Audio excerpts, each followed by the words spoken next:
پھر اس سرزمین میں علامہ اقبال جیسی شخصیت پیدا ہوئی ہے. یہ ساری چیزیں جو ہے یہ در حقیقت اشارہ کر رہی ہے کہ یہ ملک مشیت ایزدی کے کسی طویل سلسلے کی ایک کڑی ہے.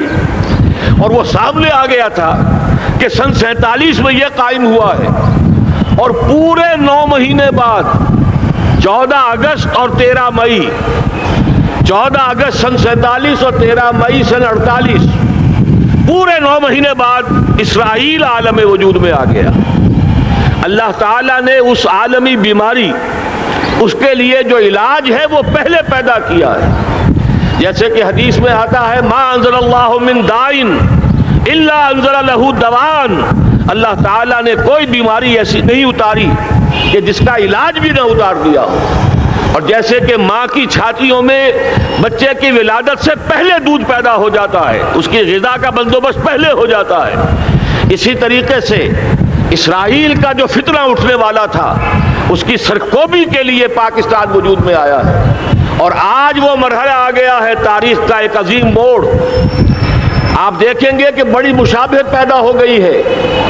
ایک طرف بظاہر امریکہ کی مرضی کے خلاف اسرائیلی وزیر اعظم نتن یاہو وہ بڑا ایک غرور کا اور بڑے تکبر کا مظاہرہ کر رہا ہے، اور وہ پورا پیس پروسیس جس پر نہ معلوم کتنا وقت صرف ہوا تھا، کتنی محنتیں ہوئی تھیں، کتنے راؤنڈز آف ٹاکس ہوئے تھے، کبھی واشنگٹن میں ہوئے، کبھی اوسلو طرز کا کوئی معاہدہ ہوا ہے، کبھی پھر اور اس کے بعد پیشی ہوئی تھی میڈرڈ کے اندر بھی، لیکن وہ سارا پیس پروسیس جو ہے اس کی دھجیاں کر رہا ہے.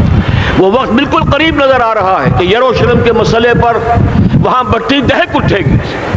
اور احادیث نبویہ میں جو خبریں دی گئی ہیں کتاب الملاحم کی احادیث میں معلوم ہوتا ہے کہ اب اس کا آغاز ہونے والا ہے. نتن یاہو کو امریکہ کے خلاف جانے کا اصل میں حوصلہ کیوں پڑ رہا ہے؟ اس لیے کہ اسے معلوم ہے کہ فرنگ کی رگیں جہاں پنجہ یہود میں ہے، چاہے کلنٹن ہو یا کلنٹن کا باپ ہو، یہودی لابی وہاں کی اتنی مضبوط ہے، کانگریس میں اور سینٹ میں ان کا اتنا اثر ہے کہ کوئی بھی وہاں شخص بڑے سے بڑا طاقتور اور بڑے سے بڑا اختیارات کا حامل اسرائیل کی مرضی کے خلاف نہیں جا سکتا. یہی معاملہ یہاں نظر آ رہا ہے. بظاہر تو ناراضگی کا اظہار ہوا ہے، لیکن یہ بات اب تو کھلتی چلی جا رہی ہے. حقیقت یہ ہے کہ یہود اور ہنود کا بڑا گہرا لنک قائم ہو چکا ہے، اور یہ بھٹیاں اب دونوں طرف دہکیں گی. میں اس سے پہلے بارہا کہہ چکا ہوں ملت اسلامیہ تقریباً 150 کروڑ افراد پر مشتمل ہے، لیکن اس میں سے تقریباً 20 کروڑ عرب ہیں. ان کو اللہ نے خصوصی فضیلت دی تھی. یہ تھے کہ جن کی زبان میں قرآن نازل ہوا.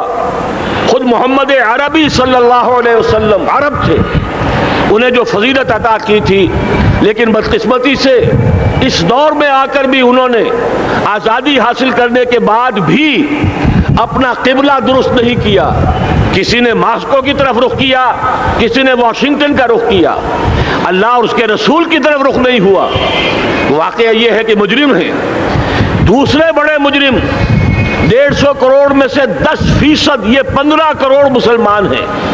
حالیہ جو سینسس ہمارا ہوا ہے اس کے بعد اندازہ ہو رہا ہے کہ یہاں کی آبادی 15 کروڑ ہو چکی ہے. 10% امت مسلمہ کا مسلمانان پاکستان ہے، اور یہ اس اعتبار سے کہ اسلام کے نام پر ملک بنا کر نصف صدی گزار چکے، لیکن یہاں پر اسلام کا بول بالا نہیں ہوا، کتاب و سنت کی بالا دستی کر اعلان نہیں ہوا. دستور میں ساری اسلامی دفعات موجود، لیکن اس کے ساتھ ہی ایسے خلا موجود، چور دروازے موجود کہ کوئی دفعہ بھی مؤثر نہیں ہے. یہ منافقت کا پلندہ لے کر ہم چل رہے ہیں اس دستور کو، اس دستور مملکت پاکستان کو. لہذا واقعہ یہ ہے کہ یہ بھٹی جو ہے اب ہماری آزمائش کے لیے آگ بعد ابراہیم ہے، نمرود ہے. کیا کسی کو پھر کسی کا امتحان مقصود ہے؟ اس لیے میں نے وہ آیت بھی آپ کو سنائی وَلَنَبْلُوَنَّكُمْ بِشَيْءٍ مِّنَ الْخَوْفِ وَالْجُوعِ. آج کی صورتحال پر غور کیجئے، کس درجے یہ الفاظ ہمارے جو ہیں وہ ثابت ہو رہے ہیں اور جس اپلائی ہو رہے ہیں. ایک خطرہ پیدا ہو چکا ہے. واقعہ یہ ہے کہ کوئی کرائسس ہو، کوئی خطرہ ہو، کوئی اندیشہ ہو تو قوم جاگ جایا کرتی ہے. اور اس کے بعد حقیقت یہ ہے اگر ہم نے جرأت کر لی، اور مجھے یقین ہے کہ ہو جائے گا، کچھ لیت و لال ہے، کچھ تاخیر ہے، حکومت کے کچھ اعلانات دو طرفہ سے بھی آ جاتے ہیں، لیکن مجھے یقین ہے یہ دھماکہ ہوگا، یہ مشیت اعزدی ہے، یہ شدنی امر ہے، یہ ہوگا۔ اور اس کے بعد یقیناً اس آیت مبارکہ کا دوسرا لفظ ہم پر منطبق ہوگا، وَلَنَبْلُوَنَّكُمْ بِشَيْءٍ مِّنَ الْخَوْفِ وَالْجُوعِ۔ یہاں دوسرا لفظ بھوک کا لفظ ہے، ہم پر سختیاں آئیں گی یقیناً۔ الکفر ملت واحدہ، پوری دنیا امریکہ کی زیر سرپرستی ہمارے خلاف کھڑی ہوگی، ہمارے اوپر پابندیاں لگیں گی، لیکن شاید ہمارے جذبہ ایمانی کو بیدار کرنے کے لیے اللہ تعالیٰ اسی کو ذریعہ بنا دے، اور پھر اس کے ذریعے سے پورے عالم اسلام میں عوامی سطح پر جو ہمدردی پیدا ہوگی پاکستان کے ساتھ، اس کے آثار شروع ہو گئے ہیں۔ کبھی قطر کی طرف سے خبر آ رہی ہے، کبھی الاحرام کا جو ہے وہاں بات سامنے آ رہی ہے۔ معلوم ہو رہا ہے کہ جو بھی پبلک اوپینین ہے پورے عالم اسلام میں، اس کی وجہ کیا ہے؟ میں نے اپنے پچھلے جمعے کے خطاب میں عرض کیا تھا کہ جیسے پاکستان سلطنت خداداد پاکستان ہے، ایسے ہی اس کی ایٹمی صلاحیت یہ بھی خداداد ہے، اللہ نے چھپر پھاڑ کر ہمیں دی ہے۔ ایسا نہیں تھا کہ ہم نے لیبارٹریاں بنائی ہوں، ہمارے سینکڑوں اور ہزاروں سائنسدان ریسرچ میں لگے ہوئے ہوں، نہیں، اچانک اللہ تعالیٰ کی طرف سے ہمیں ایک نعمت غیر مترقبہ عطا ہو گئی ڈاکٹر عبدالقدیر کی شکل میں۔ پھر نہ معلوم کس کس ذریعے سے اس پروگرام کو آگے بڑھانے کے لیے جن پرزوں کی ضرورت تھی، کس کس ذریعے سے وہ پرزے یہاں پہنچے ہیں، یہ بھی خالص خداداد صلاحیت ہے، اور اس کو سمجھ لینا چاہیے کہ یہ ہمارے لیے ایک فرض کفایہ کے درجے میں ہے پوری امت مسلمہ کی طرف سے۔ اس کی وجہ کیا ہے؟ پورے عالم اسلام میں کہیں اور یہ صلاحیت موجود نہیں۔ کچھ ایٹمی دانت نکلنے کا امکان پیدا ہوا تھا عراق میں، آپ کو معلوم ہے کئی سال پہلے اسرائیل کے جیٹس آئے اور اس کی ایٹمی تنصیبات کو تہس نہس کر کے چلے گئے۔ اس کے بعد جو کچھ ہوا ہے خلیج کی جنگ میں، اس کا اگلا پچھلا کھایا پیا سارا اگلوا دیا، اور اس کے لیے جو پابندیاں ہیں شدید سے شدید تر ابھی تک چلی آ رہی ہیں۔ تو اچھی طرح سمجھ لیجئے کہ پورے عالم اسلام میں صرف ایک پاکستان ہے، پوری دنیا میں صرف ایک ملک ہے جو اسلام کے نام پر بنا، پورے عالم اسلام میں صرف ایک ملک ہے جس کے پاس ایٹمی استعداد ہے۔ ان دونوں چیزوں کو سامنے رکھیے تو پھر مشیت اعزدی میں مختلف چیزیں جو اللہ تعالیٰ کی اس تدبیر کے اندر موجود ہیں، اس کی کچھ نہ کچھ کڑیاں جو ہے ملتی نظر آتی ہیں۔ لہذا اگر یہ معاملہ ہو جاتا ہے تو یقیناً اگرچہ سختی آئے گی، وَلَنَبْلُوَنَّكُمْ بِشَيْءٍ مِّنَ الْخَوْفِ وَالْجُوعِ، لیکن ایک تو یہ کہ اس قوم کے اندر سے انشاءاللہ جذبہ ایمانی برآمد ہوگا، اس قوم کے اندر سے ایثار اور قربانی کے جذبات برآمد ہوں گے، پورے عالم اسلام کی اخلاقی سپورٹ اسے حاصل ہوگی۔ اور میں یہ سمجھتا ہوں کہ جیسے نوائے وقت نے بھی بہت اچھا کیا، کل یا پرسوں کے اپنے جو سر وقت پر وہ احادیث شائع کر دی ہیں، جن میں سے دوسری حدیث بڑی معنی خیز ہے۔ حضور نے فرمایا اصابتان احرزہم اللہ من النار، دو لشکر ایسے ہیں کہ جن کو اللہ تعالیٰ نے جہنم کی آگ سے چھٹکارے کا پروانہ دے دیا، وہ لشکر جو ہیں وہ جہنم کی آگ سے چھٹکارا پا گئے، احرزہم اللہ من النار۔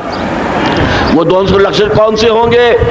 اصابت یغزو الہند، ایک وہ کہ جو ہندوستان پر حملہ آور ہوگا، اور دوسرا وہ جو حضرت مسیح علیہ السلام کے ساتھ جبکہ ان کا نزول ہوگا، اور اللہ تعالیٰ ایک مجدد، اس آخری دور کے مجدد کی حیثیت سے حضرت مہدی کو بھی ہمارے درمیان میں سے اٹھائے گا، اور پھر جو آخری فیصلہ کن جنگ ہوگی الملحمۃ العظمیٰ، اس کے لیے یہاں سے فوجیں جائیں گی ان کی مدد کے لیے۔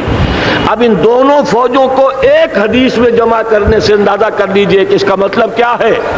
یہ علاقہ پاکستان اور اس سے ملحق افغانستان، یہ علاقہ ہے کہ جو اسلام کا گہوارہ پہلے بنے گا، یہاں سے فوجیں جائیں گی، اور دائیں بھی اور بائیں بھی، مشرق میں بھی اور مغرب میں بھی، اور یہیں سے انشاءاللہ تعالی اسلام کا جو عالمی غلبے کا جو وعدہ ہے اللہ کا، کی خبر دی ہے محمد رسول اللہ صلی اللہ علیہ وسلم نے، لا يبقى على الارض بیت وبر ولا مدر الا ادخلہ اللہ کلمۃ الاسلام، اس روئے ارضی پر کوئی گھر بچے گا نہ خیمہ بچے گا جس میں اللہ تعالیٰ کلمہ اسلام کو داخل نہ کر دے۔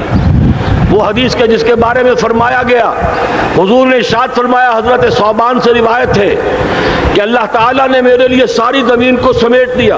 ان اللہ زوالی الارض فرأیت مشارقها و مغاربها، میں نے اس زمین کے سارے مشرق دیکھ لیے، سارے مغرب دیکھ لیے، لیکن یہ جان لو ان امتی سیبلغ ملکها ما ذوی لی منها، میری امت کی حکومت ان تمام علاقوں پر قائم ہو کر رہے گی جو پوری زمین کو لپیٹ کر مجھے دکھا دیے گئے۔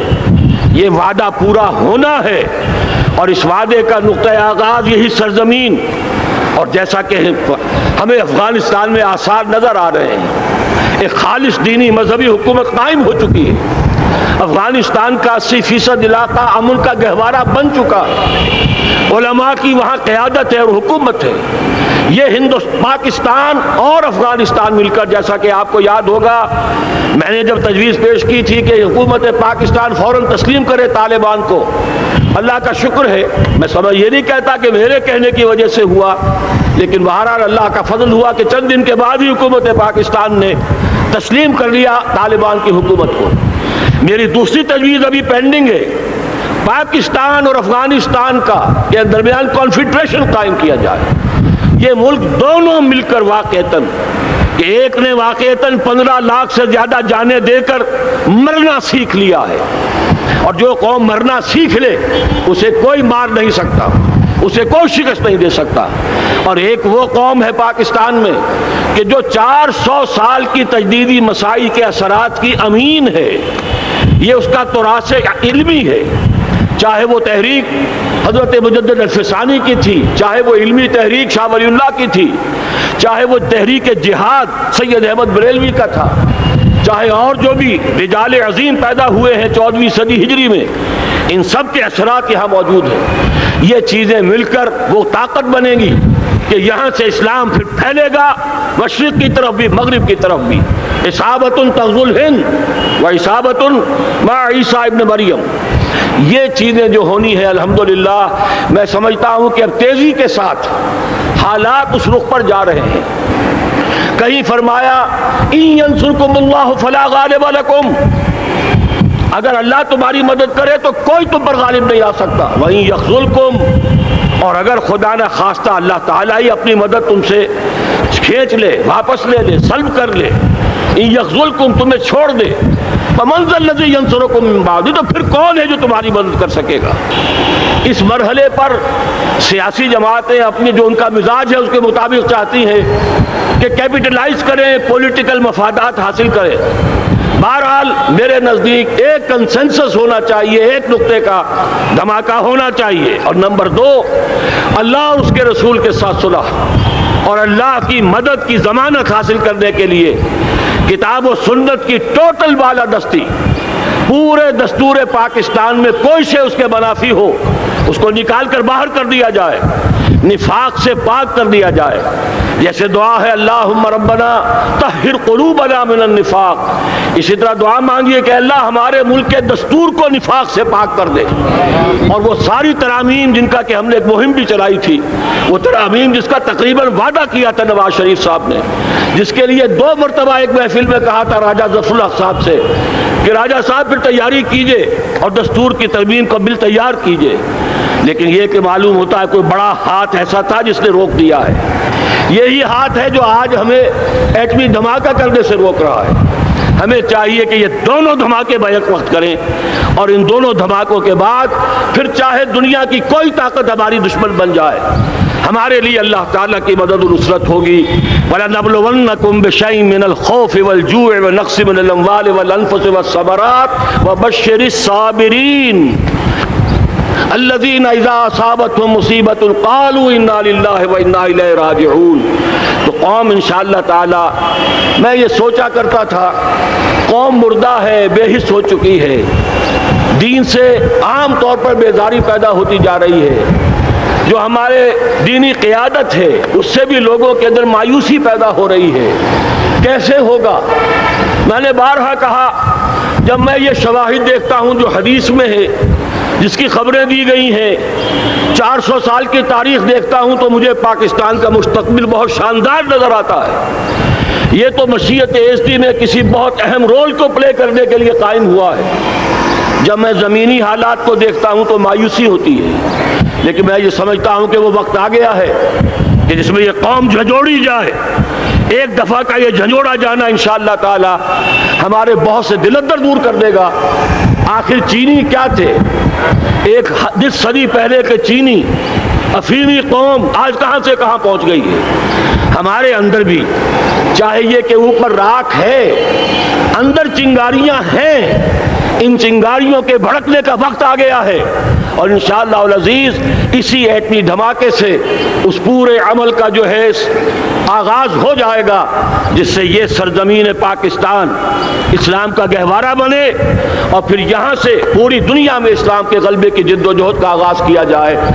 بس میں اسی پر اتفاق کر رہا ہوں۔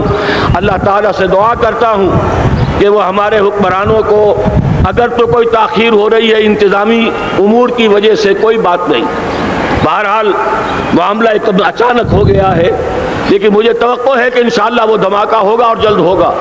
اگر کوئی تذبذب ہے تو ہم اللہ تعالیٰ سے دعا کریں گے وہ نواز شریف صاحب کے دل کو پھیر دے اور اس کے اندر استقامت پیدا کر دے، اور دوسرے یہاں کی سیاسی جماعتوں کو بھی یہ توفیق دے کہ کوئی اور سیاسی مسئلہ اس وقت نہ اٹھائیں، اور جو بھی یہاں پہ مذہبی اور دینی عناصر ہیں انہیں اللہ توفیق دے کہ وہ اس دھماکے کا مطالبہ کرنے کے ساتھ ساتھ، بلکہ میں یہ سمجھتا ہوں کہ اس سے بھی زیادہ زوردار انداز میں دستور پاکستان سے منافقت کے خاتمے اور کتاب و سنت کو سپریم لا قرار دینے کی ترمیم جو ہے اس کا دھماکہ بھی کیا جائے۔ اللہ تعالیٰ ہمیں اس کی توفیق عطا فرمائے۔ اقول قولی ھذا واستغفر اللہ لی ولکم ولسائر المسلمین والمسلمات۔